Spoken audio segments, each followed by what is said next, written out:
Les humains ne peuvent vivre sans faire partie d'une communauté, d'où l'immense besoin de communiquer. La communication regroupe l'ensemble des actions réalisées dans le but de partager une information, d'interagir et de transmettre ses idées, ses sentiments. Chaque jour, chacun de nous fait des milliers d'actes de communication avec soi-même ou avec les autres. Parler au téléphone, regarder la télévision, surfer sur le net, lire le journal, faire du sport, faire les courses, discuter avec les amis, faire la prière, lire un bouquin, écrire ou recevoir une lettre, à l'école, au lycée ou à l'université. Et quand on pense, mais pourquoi communiquer? On communique pour prouver son existence, pour exprimer ses idées, pensées et sentiments, pour connaître le monde qui nous entoure, pour partager ce monde avec celui des autres, et pour persuader ou influencer les autres. L'action de communiquer peut être concrétisée par un schéma appelé le schéma de la communication. Louis, c'est Adam. Et voilà son ami Karim. Adam a une pomme et veut la partager avec son ami Karim. Pour transmettre son message, il va chercher à le traduire en langage, en utilisant les mots pomme, rouge. Et il va chercher à transmettre ce message à son ami, en le véhiculant via un canal. Lorsque Karim reçoit le message, il va essayer de déchiffrer le code. Pomme rouge, vite dans sa tête, une représentation visuelle de l'objet apparaît. Il a compris le message. Et là, il peut réagir en disant par exemple « Non, merci, je n'ai pas faim ». Adam, c'est l'émetteur. Karim, lui, c'est le récepteur. Lorsque Adam traduit son idée en code, en langage, on appelle ça le codage. Pour véhiculer son message, Adam a besoin d'un canal. Le canal peut être par exemple les paroles, peut être un appel téléphonique ou aussi un message écrit. Une fois le message transmis, Karim va essayer de le déchiffrer. On appelle ça le décodage. Et la réaction du récepteur, on appelle ça le feedback. Voilà le schéma de la communication, mais en plus simple. Essayez de le mémoriser. On peut aussi communiquer par gestes, par mimique ou par code.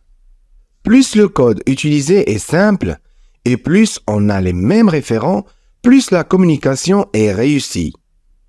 On va faire un petit jeu maintenant. Un petit message codé sera affiché devant vous. Voyons combien de temps vous allez mettre pour le décoder. Le message est le suivant. Lisez bien ce code et essayez de le déchiffrer. C'est très simple. Bon, je pense que vous avez réussi à le déchiffrer. La solution est la suivante. D'abord, lisons le code séparément. J'ai cassé un œuf de poule. J'ai cassé un œuf de poule. C'est ça la réponse, c'est cette phrase. J'ai cassé un œuf de poule.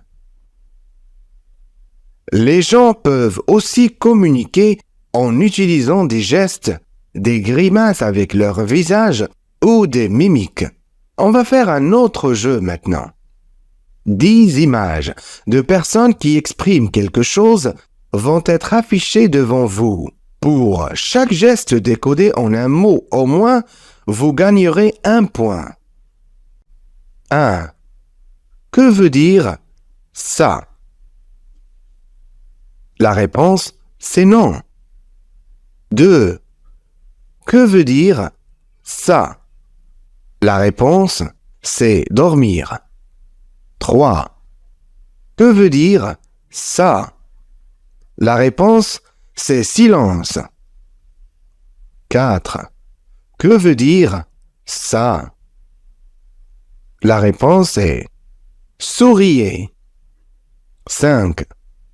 Que veut dire ça? La réponse c'est l'argent. 6. Que veut dire ça? La réponse c'est amour. 7. Que veut dire ça? La réponse c'est stop. 8. Que veut dire ça? La réponse c'est aimer. 9. Que veut dire ça? La réponse c'est ne pas aimer. 10. Que veut dire ça? La réponse c'est penser. N'oubliez pas de partager avec moi votre score dans un commentaire. Maintenant, on passe au type de communication. Il existe 3 types de communication. D'abord, la communication interpersonnelle. C'est la connectivité entre 2 personnes. C'est l'échange de messages, de codes et de sentiments entre 2 individus.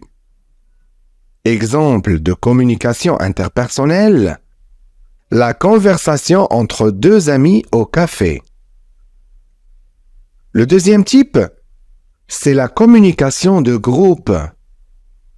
C'est lorsque l'émetteur s'adresse à plusieurs récepteurs qui sont réunis par un intérêt commun. Exemple de communication de groupe, un enseignant qui explique à ses élèves en classe. Troisième type, c'est la communication de masse. Vise à fournir des informations à un public aussi large que possible. Elle repose sur des médias de masse, comme la télévision, la radio, l'Internet. Exemple de communication de masse, le journal télévisé et les publicités. Maintenant, on va passer au bruit de la communication. Les bruits sont des perturbations qui peuvent altérer la qualité de la communication, modifier le message communiqué, rendre difficile la perception de l'information ou causer sa perte partielle ou totale. Exemple des bruits de communication. La mauvaise écriture. Deuxième exemple. Parler dans un endroit plein de bruit et de perturbations sonores. Troisième exemple. Rupture du son à cause d'une faible connectivité. Dernier exemple. Les différences entre les individus. Ça concerne les cultures, l'âge, les religions, les convictions et les points de vue. C'était tout pour aujourd'hui. Merci à vous. Passez une bonne journée et à la prochaine.